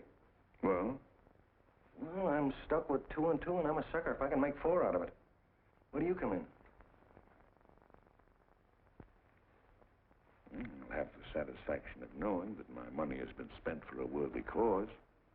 I see. I better stick to running the paper, huh? I think maybe you better have. And Cannell, I'd like to have the John Doe contract, all the receipts for the money we advanced him, and the letter Miss Mitchell wrote, which I gave her $1,000. Yes, sure. Well, we leave for the airport. Half an hour. Is that Johnny boy's room? Better hustle him up. He'll be ready on time. He's packing. Ah, good. Did you see his picture on the cover of Time? Yeah. I gotta give you credit, Annie girl. I've handled a good many big promotions in my time. Everything from a World's Fair to a channel swimmer. But this one has certainly got me spinning. And now a John Doe convention. Wow. Say, if you could only get him to jump off the City Hall roof on Christmas Eve, I'd guarantee you 500,000 people there. Charlie. Huh? What do you make of him? Oh, Johnny boy? Well, I don't know what angle you want, but I'll give it to you quick. Number 1, he's got great yokel appeal, but he's a nice guy. Number 2, he's beginning to believe he really wrote that original suicide letter that you made up. Number 3, he thinks that you're Joan of Arc or something. Yeah, I know. Number 4, well, you know what number 4 is. He's nuts about you. Yeah, it's running out of his ears. You left out number 5. We're all healed, me especially. Holy smoke. Come in.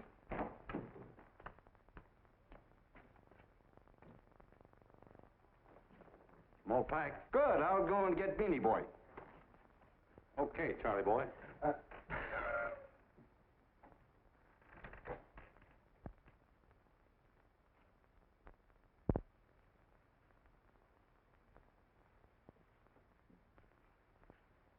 Can I help you pack?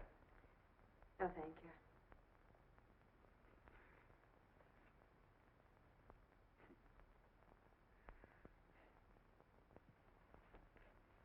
You care if I sit down out here? No.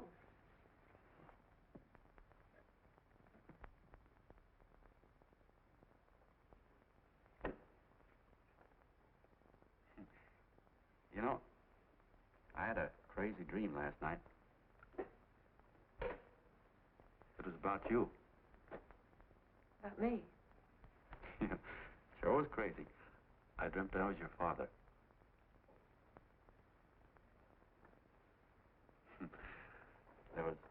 There was something I was trying to stop you from doing. So I got up out of bed, and I walked right through the wall here, right straight into your room. You know how dreams are. And there you were in bed. But you're a little girl, you know, about 10. And very pretty, too. So I shook you, and the moment you opened your eyes, you hopped out of bed and started running like the devil in your nightgown. You ran right out the window there, and you ran out over the tops of buildings and roofs and everything for miles. And I was chasing you. And all the time you were running, you kept growing bigger and bigger and bigger, and pretty soon you were as big as you are now, you know, grown up. And all the time I kept asking myself, what am I chasing her for? And I didn't know. Isn't that a hot one? Well, anyway, you ran into some place, and then I ran in after you, and when I got there you were getting married. And the nightgown had changed into a beautiful wedding gown. You sure look pretty, too. And then I knew what it was I was trying to stop you from doing. Dreams are sure crazy, aren't they? Well, would you like to know who it was you were marrying? Oh, a tall, handsome Eubangi, I suppose. No, not that bad. It was that fellow that sends you flowers every day. Yeah, what's his name? Mr. Norton's nephew? Ed Sheldon. Yeah, that's the one. But here's the funniest part of it all. I was the fellow up there doing the marrying, you know, the justice of peace or something. You were?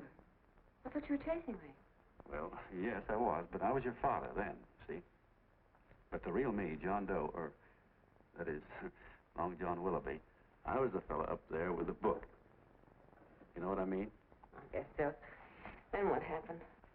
Well, I took you across my knee and I started spanking you. That is, I didn't do it. I mean, I did do it, but it wasn't me, you see. I was your father then. Well, I held you across my knee and I said, Annie, I won't allow you to marry a man that's just rich or that has his secretary send you flowers.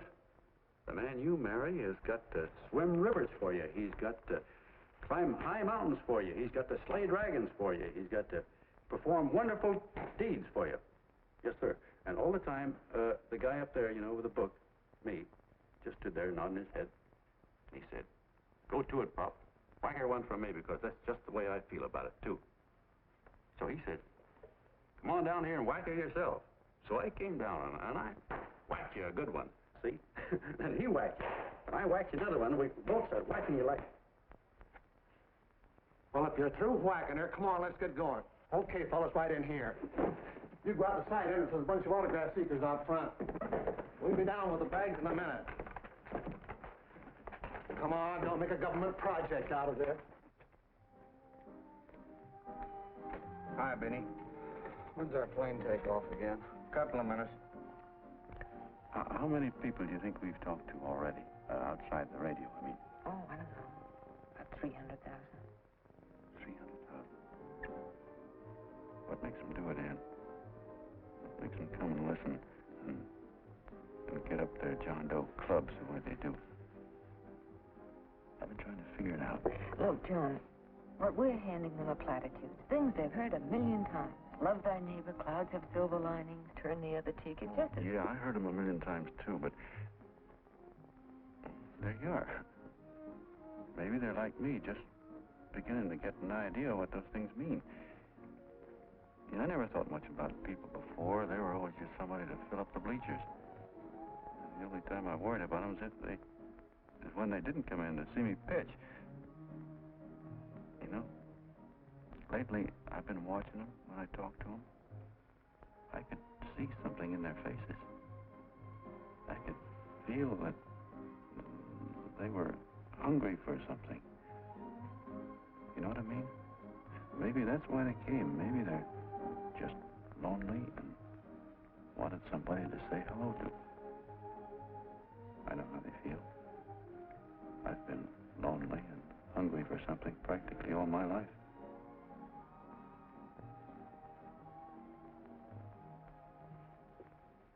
All aboard, folks.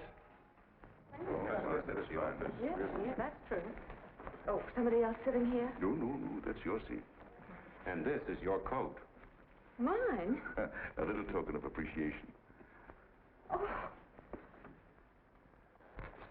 Oh, it's beautiful, D.B. Well, I don't quite know what to say. Well, don't say anything at all. Just sit down. Oh. Go ahead, open it. Oh.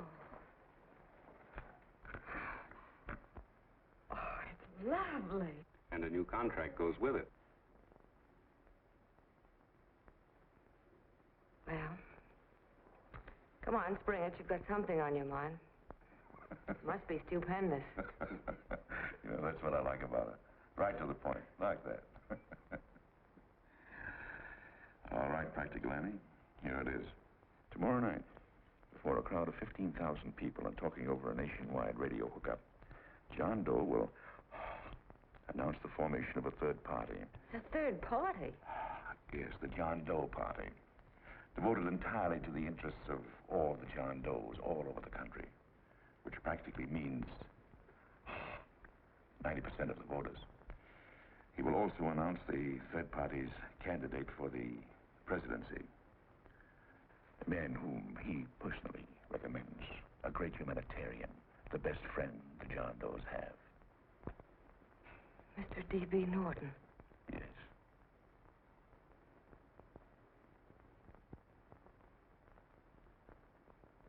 Wow.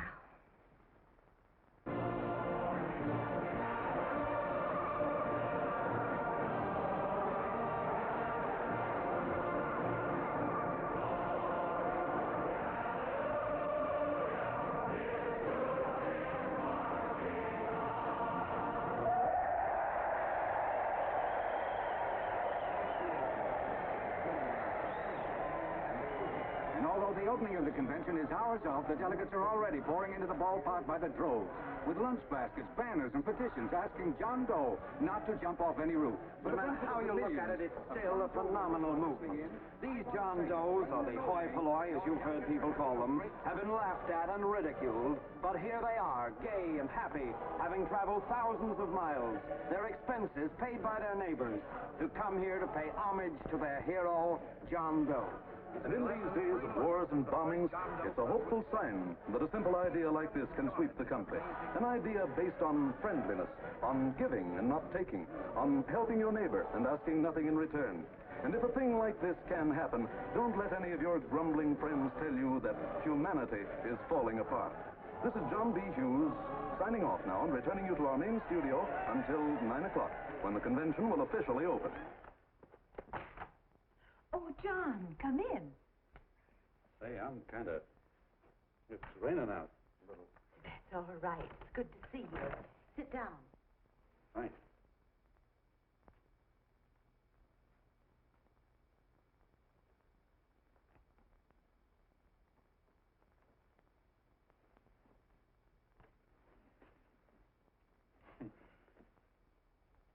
It's for Anne. Oh, how nice. Thank you very much. Flowers. I'm terribly sorry she isn't here. She isn't? No, she just left. I'm surprised you didn't run into her. She went over to Mr. Norton's house. Oh. Did you want to see her about something important? Yeah. Well, no, it'll wait. Say, he's a nice man, isn't he? Mr. Norton, I mean. He's done an awful lot for the...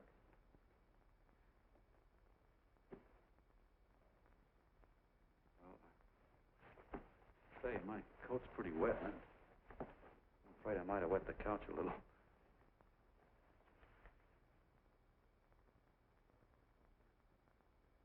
Well, I guess I'll see her at the convention later. Yes, of course. I'll see that she gets the flowers. Thanks. Good night, Mrs. Mitchell. Good night, John.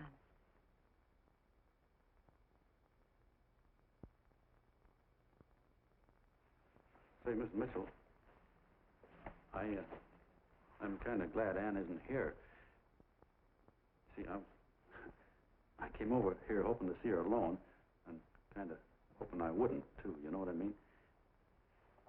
There was something I wanted to talk to her about. But, well, it'll wait, I guess. Good night. Good night, John. Say, look, Mrs. Mitchell, have you ever been married? Oh, I'm sure you have. Gosh, that's pretty silly. I guess you must think I'm kind of batty. Well, I guess I'd better be going at that. John, my husband said, I love you. Will you marry me? You did? What happened? I married him. Yeah, that's what I mean, see? It was easy as all that, huh? Yeah, but look, Mrs. Mitchell. You know, I love Anne, and it's going to be awfully hard for me to say it. Because, well, you know, she's so wonderful. And, well, the best I ever was a Bush League pitcher. And, you know, I think she's in love with another man. The one she made up. You know, the real John Doe. Well, that's pretty tough competition. I bet you he'd know how to say it all right. With me, I get up to it and around it and in back of it, but I never get right to it. You know what I mean? So the only chance I've got is, well, if somebody could kind of give her a warning, sort of prepare her for the shock. You mean you'd like me to do it? Hmm? Well, I was thinking that, yeah, you know, sort of break the ice. Of course I will, John. Well, thank you, Mrs. Mitchell. Hey, you're okay.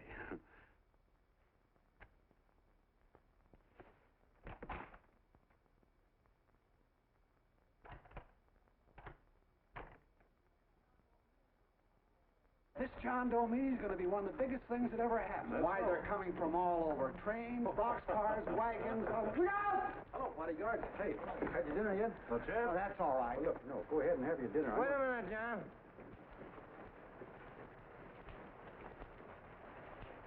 Hello, Mr. Connell. All right, John. John, I want to have a little talk with you. What's the matter? Are you falling? Come on. Hey, Ball. Oh, quiet. Say, tell me something. Did you read the speech you're going to make tonight? No, I never read the speeches before I make them. I get more of a kick out of it that way. That's just exactly what I thought. Beanie, go on down to the office, tell Papa to give you the speech. There's a copy on my desk. Gee whiz, boss, you know Mr. Norton told me not to leave him, not even for a minute. Go on. We'll be at Jim's bar up the street. You're a nice guy, John. I like you. You're gentle. I always like gentle people. Me, I'm hard. Hard and tough. I gotta use it for hard people. Gotta be gentle to suit me. Like you, for instance.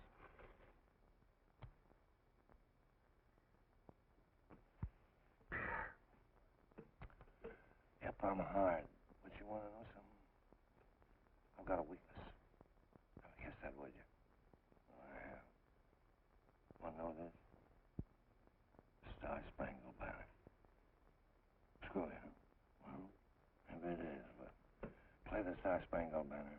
I'm a sucker for it. Always gets me right here. Know what I mean? Yeah, it gets me right back here. Oh, back there, huh? Well, every man to his own taste. You weren't old enough.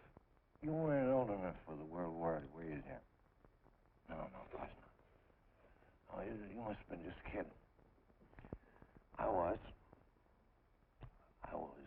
just ripe and raring to go. You know what my old man did when I joined up? He joined up, too. Got to be a sergeant. And here's the kick for you. We were in the same outfit. Funny, huh? Hmm?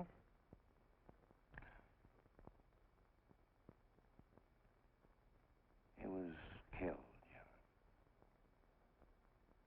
I saw him get it.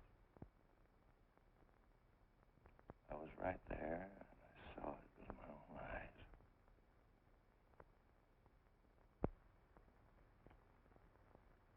Me, I came out without a scratch. That is, excepting my ulcers.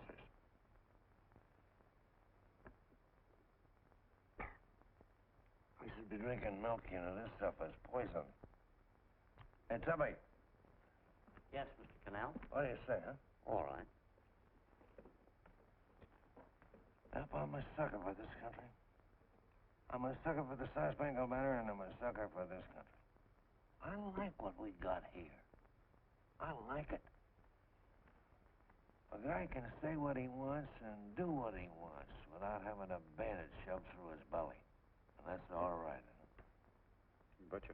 Man, we don't want anybody coming around changing it, do we? No, sir.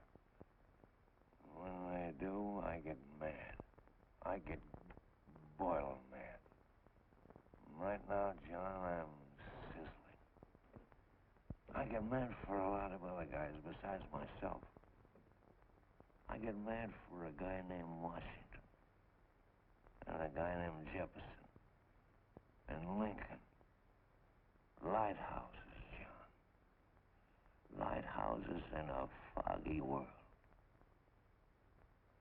You know what I mean? Yeah, you bet. Listen, pal. This fifth column stuff is pretty rotten, isn't it? Yeah, it certainly is. And you'd feel like an awful sucker if you found yourself marching right in the middle of it, wouldn't you? You. Of course, you wouldn't know it because you're gentle. But that's what you're doing. You're mixed up with a skunk, my boy. A no-good, dangerous skunk. So you're not talking about Mr. Norton, are you? I'm not talking about his grandfather's pet poodle. You must be wrong, Mr. Cannell. 'Cause he's been marvelous about the John Doe clubs. Yeah? Say, you're as sold on this John Doe ad, aren't you? Sure. Sure. I don't blame you. So am I. It's a beautiful miracle. A miracle that can only happen right here in the good old USA. And I think it's terrific. What do you think of that? Me, hard-boiled Cannell, and I think it's plenty terrific. All right. Now, supposing a certain unmentionable worm whose initials are DB was trying to use that to shove his way into the White House so he could put the screws on, so he could turn out the lights in those lighthouses. What would you say about that, huh? Nobody's going to do that, Mr. Cannell. They can't use the John Doe clubs for politics. That's the main idea. Is that so? Then what's a big political boss like Hammett doing in town? And a labor leader like Bennett? And a lot of other big shots are up at DB's house right now. Wolves, John. Wolves. Waiting to cut up the John Does. Wait till you get a gander at the speech you're going to make tonight. You're all wet. Miss Mitchell writes those speeches. Nobody can make her write that kind of stuff. They can't, huh? Who do you think writes them? My Aunt Emma? I know she writes them. And gets a big bonus for doing them, too. A mink coat and a diamond bracelet. Don't write them. Why, that gold-grabbing dame would double-cross her own mother for a handful of Chinese yams. Shut up. If you weren't drunk, I'd... Hey, boss. Here's the speech, boss. Hey. Go on and read it, John, and then start sucking. Hey, wait a minute, Mr. Doe. Tubby? Yes, sir. Better bring me a glass of milk. I'm smoking too much. Yes, Charlie? Got everything all set? Fine. John Doe been taken care of? Good. How many people do you think will be there? 15,000? Oh, my, that's fine. Now, listen, Charlie. As soon as John Doe stops talking about me, I want you to start that demonstration. And make it a big one, you understand? Don't worry about that, DB. My boys are there. They'll take care of it. What? Yes, I'll be there 15 minutes after I get your call. Why, Mr. Doe. Where are they? In the dining room, sir.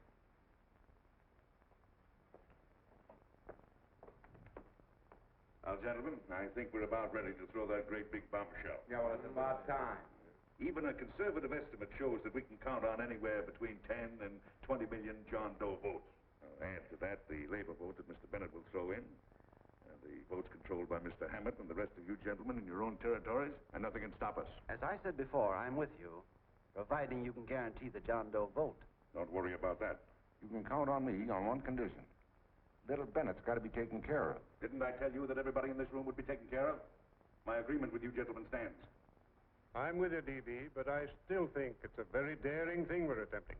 These are daring times, Mr. Barrington. We're coming to a new order of things. There's too much talk been going on in this country. Too many concessions have been made. What the American people need is an iron hand. That's right. That's true. You're quite right, Levy. Discipline. Right. And now, may I offer a little toast to Miss Ann Mitchell, the brilliant and beautiful lady who is responsible for all this. Mr. Norton, I'd like to talk to you alone for a minute. Oh, Miss Mitchell has something to say to us.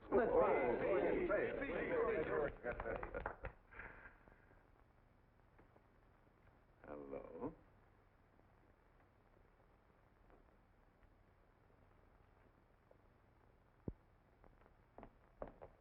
John, I'm so glad to see you. I was terribly worried. Did you write this? Yes, I did, John, but I had no idea what was going on. You didn't. No. That's a swell bracelet you're wearing. John, why aren't you at the convention?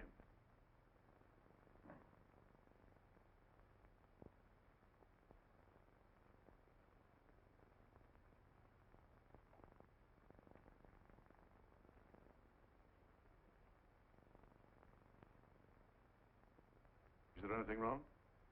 No, nothing's wrong. Everything's fine.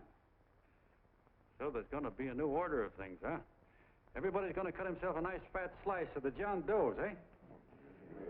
You forgot one detail, Mr. Big Shot. You forgot me, the prize stooge of the world.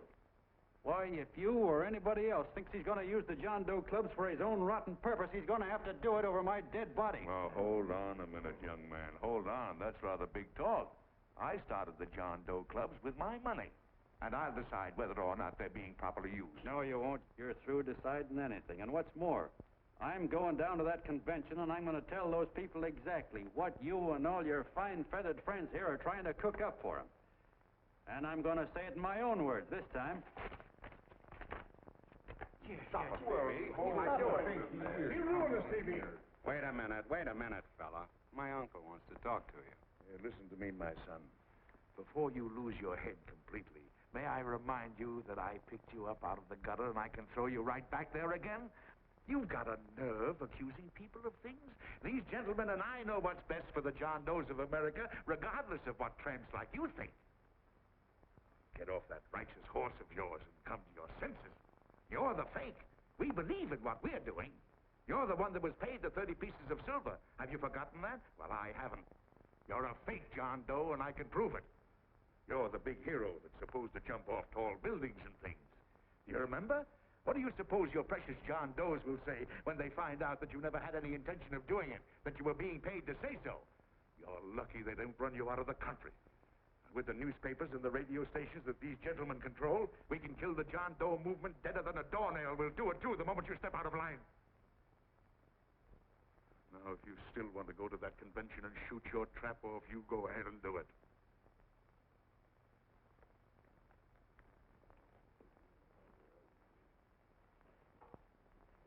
You mean to tell me you try to kill the John Doe movement if you can't use it to get what you want? You bet your bottom dollar we would.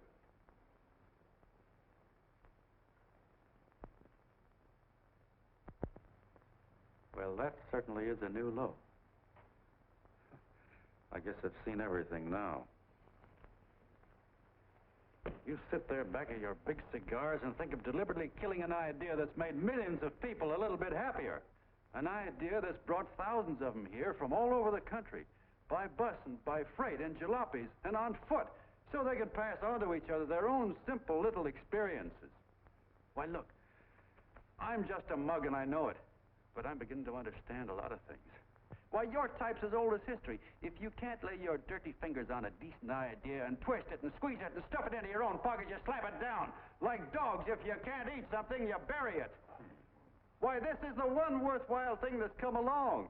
People are finally finding out that the guy next door isn't a bad egg. That's simple, isn't it? And yet a thing like that's got a chance of spreading till it touches every last doggone human being in the world, and you talk about killing it. Why, when this fire dies down, what's going to be left? More misery, more hunger, and more hate. And what's to prevent that from starting all over again? Nobody knows the answer to that one, and certainly not you with those slimy, bollixed-up theories you got.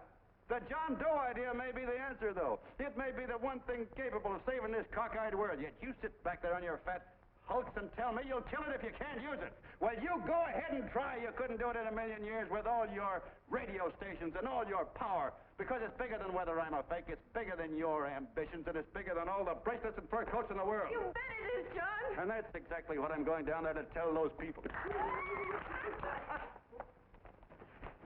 A minute, you ungrateful rat. My uncle's been too good. He's getting away. Give me the bullet. I've always told you, TV, you're playing with dynamite. Wait. All right, now, get away. Before he gets through tonight, he'll rule us all. I'll stop him cold. Don't worry, I've been ready for this. John! Oh, John, please listen to me. Please, I can explain everything, John. I didn't know what they were going to do. Let me go with you, John. John, please. Go ahead, driver. Full park. Please let me go with you. Please. John! Mr. Martin wants to see you. Listen to me, Mayor Lovett. You do as I say. I want them both arrested. You tell the police department to pick up Cannell. I've got the girl here. I've got the bullet. I don't care what you charge him with. If you're worried, let him go in the morning, but keep him in jail overnight. Hello, Bulletin. Put wire on.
Ladies and gentlemen, let us have a moment of silent prayer for the John Does all over the world, many of whom are homeless and hungry. Rise, please. Everybody rise.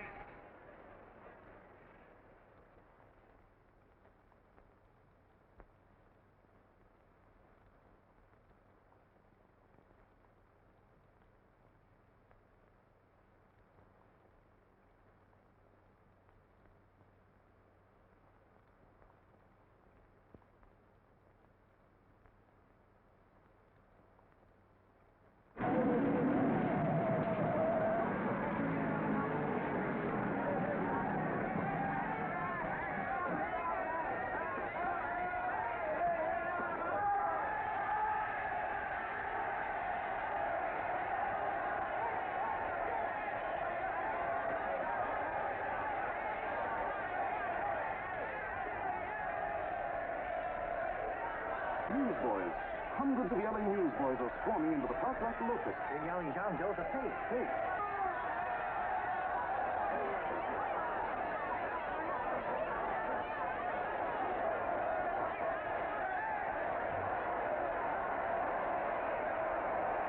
Federal investigation urged by Chamber of Commerce. How could he be a fake? It must be some kind of a gag. Oh, what? A gag. A gag.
fortune backing this man in what I believe to be a sincere and worthy cause, just as you all did.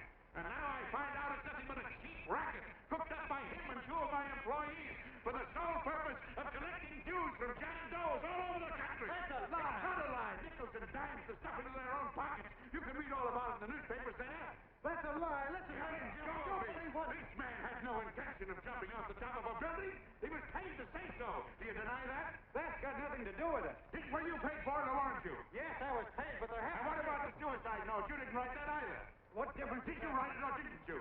No, I didn't write it. Now, you bet your life you didn't. You look in your papers, ladies and gentlemen, and you'll find this Mitchell's fine confession that she was the one who wrote it. Listen, folks, it's a fact that I didn't write the letter. Now, you see, he admits that you're a fake John Doe.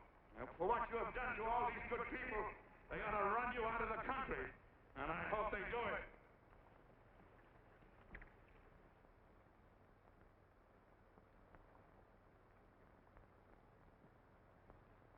Speak up, John. We believe you. Please, listen, folks. Now that he's through shooting over his face, I've got a couple of things to tell you about. Come on, the rest of you get in here and riot. Break this crowd up. Come on. I'm sorry, folks, but we can't hear him anymore. Something's gone wrong with the loudspeakers. John Doe's a fake. Boo! They can't hear me. This thing's not working. Ladies and gentlemen.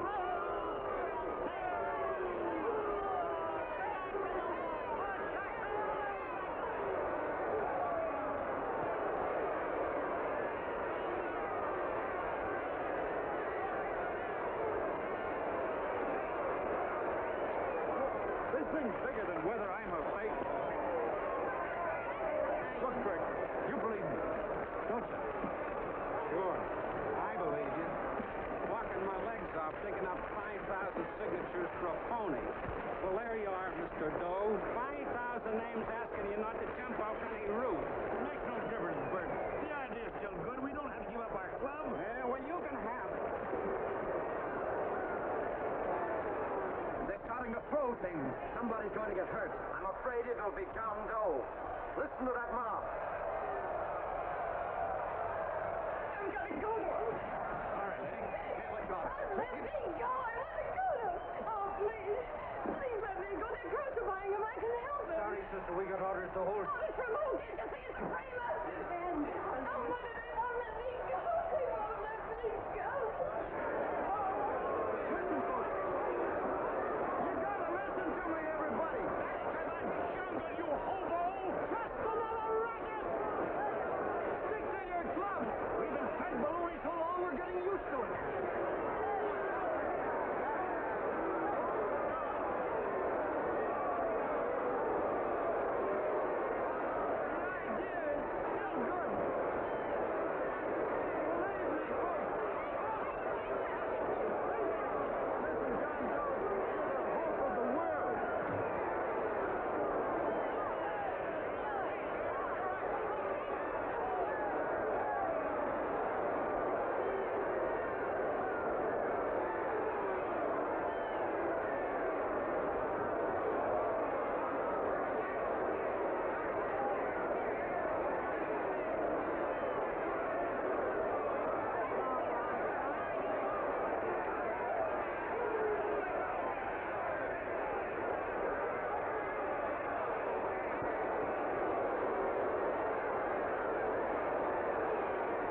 Managed to get him out of the park.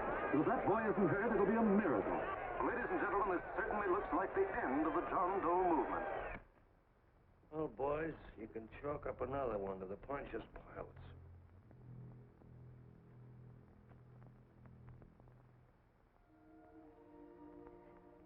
I should have been there. I could have helped him. He was so all alone. Thought I was going to be mighty ashamed of ourselves after tonight. We certainly didn't give that man much of a chance.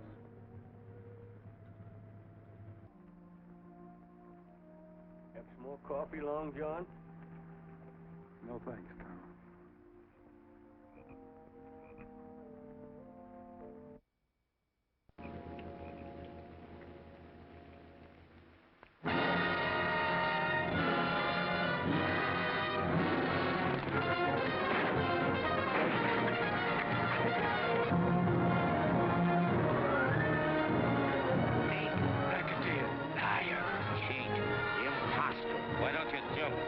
Eve at midnight. Goodbye, Mr. Doe. You're a wonderful man. And God bless you, my boy. I'll get in there and catch you. You're a fake John Doe, and I can prove it. You're the big hero who's supposed to jump off tall buildings and things. You remember? What do you suppose your precious John Does will say when they find out that you never had any intention of doing it, that you were being paid to say so? Christmas Eve at midnight.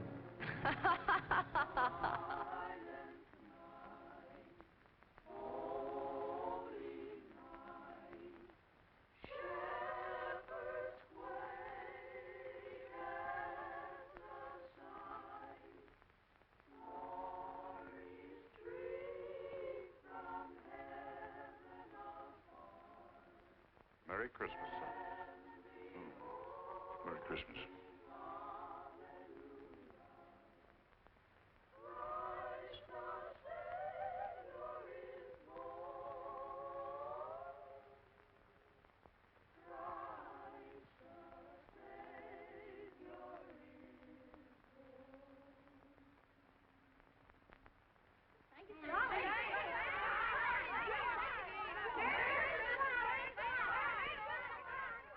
Who?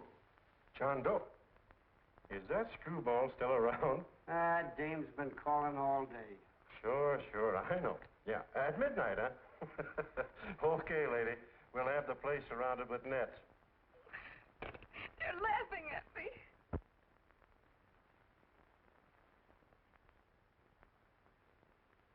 You're a sick girl, Anne. You better take it easy. Whom are you calling now? You called that number not 10 minutes ago. Hello, Mr. Canal. Have you seen him yet? Have you... Now listen, Ann, he can't possibly get in without our seeing him. I'm watching the side door and the colonel's out front, so stop worrying. Oh. Thank you.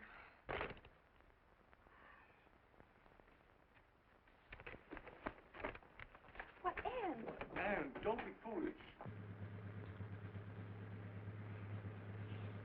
If this isn't the craziest, the battiest, the looniest wild goose chase I ever heard of. Shut up, Bert. Sourpuss is right. Yeah, well, if he is, I'm a banana split. That man is going to be on that roof. Don't ask me how I know. I just know, and you know it as well as I do. Sure. I'd like to believe in fairy tales, but a guy that's a fake isn't going to jump off any roof. I don't think he was any fake, not with that face. And anyway, what he stood for wasn't a fake. Okay, honey, okay.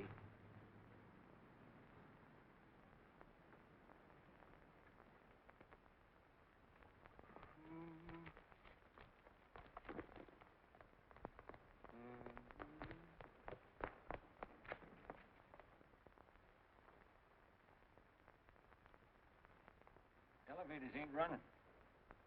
Colonel, You shouldn't have got out of bed, miss. has he been here? No. Have you seen him? I ain't seen him for a week. Where's Canal? He's watching near the door. Oh, gee, you're swell.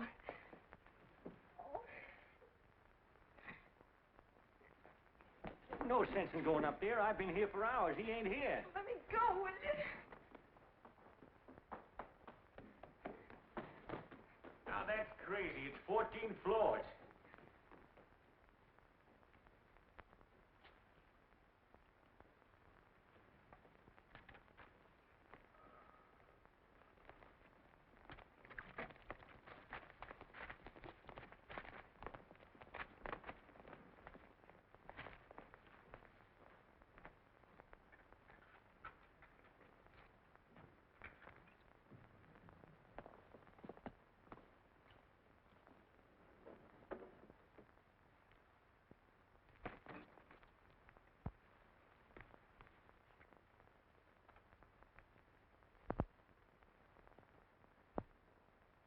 As far as the elevator goes, we gotta walk up to the tower.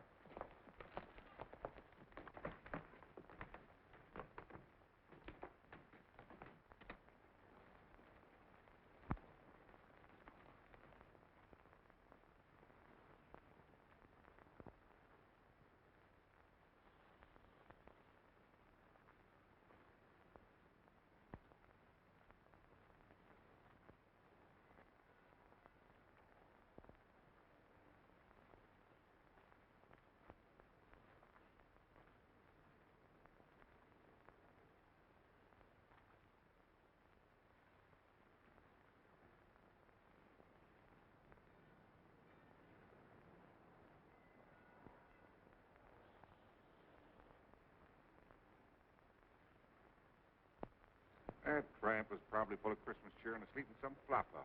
Let's go. I've got to decorate my tree.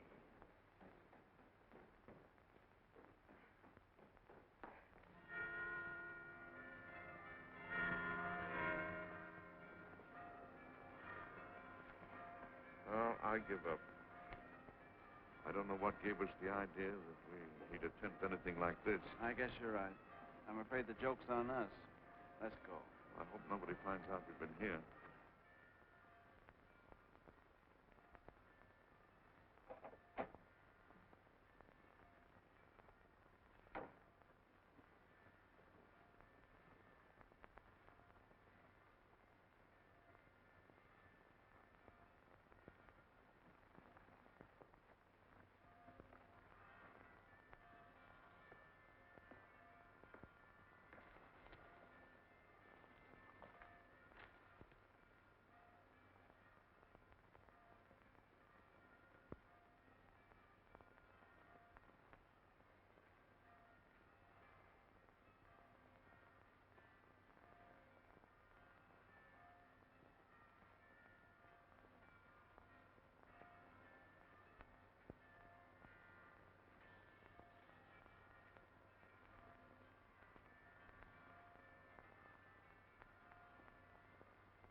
I wouldn't do that if I were you, John.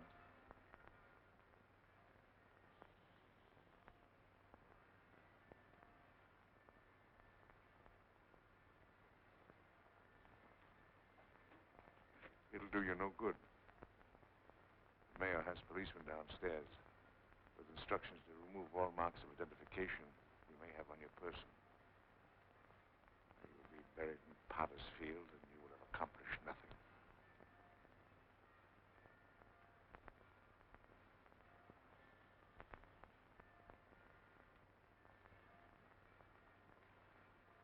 I've taken care of that. I've already mailed a copy of this letter to Mr. Canal. John, why don't you forget this foolishness? Stop right where you are, Mr. Norton, if you don't want to go overboard with me.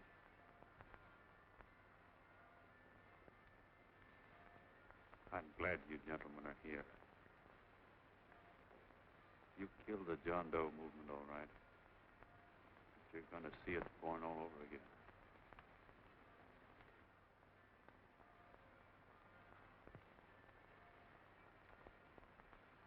Now, take a good look, Mr. Norton. John! John! Oh, John, no, I won't let you unlock your darling. Oh, please. Please don't give up. We'll start all over again. Just you and I. It isn't too late. The John Doe movement isn't dead yet. You see, John, it isn't dead or they wouldn't be here. It's alive in them. They kept it alive by being afraid of. That's why they came up here. Oh, darling. Sure, it should have been killed. It was dishonest. But we can start clean now. Just you and I.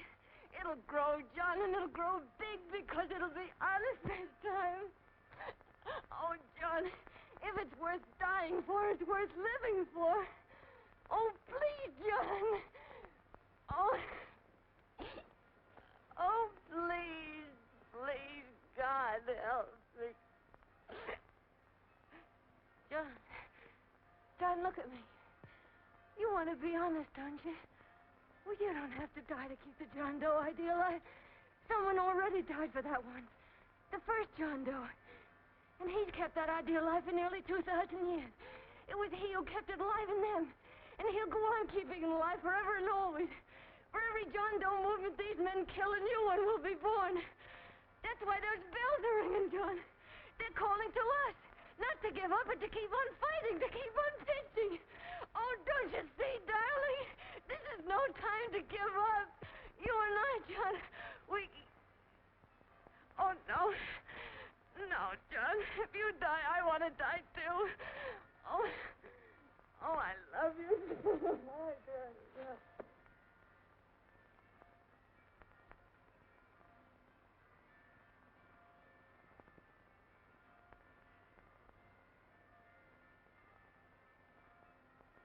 Mr. Doe, you don't have to.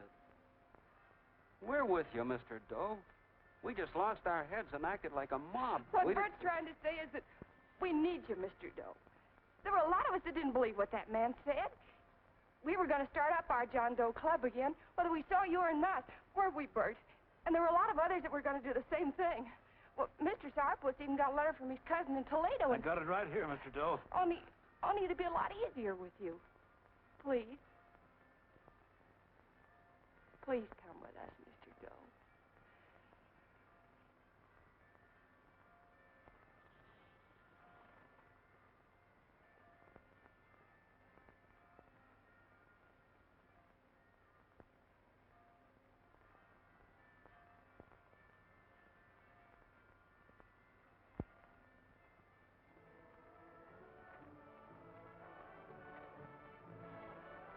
Long John. Mr. Doe. Here, we'll help you with it. She'll be all right. Mr. Doe, take her right down to the car. Right up. Look, we got a car right down. Leon Norton, the papal. Try and lick that.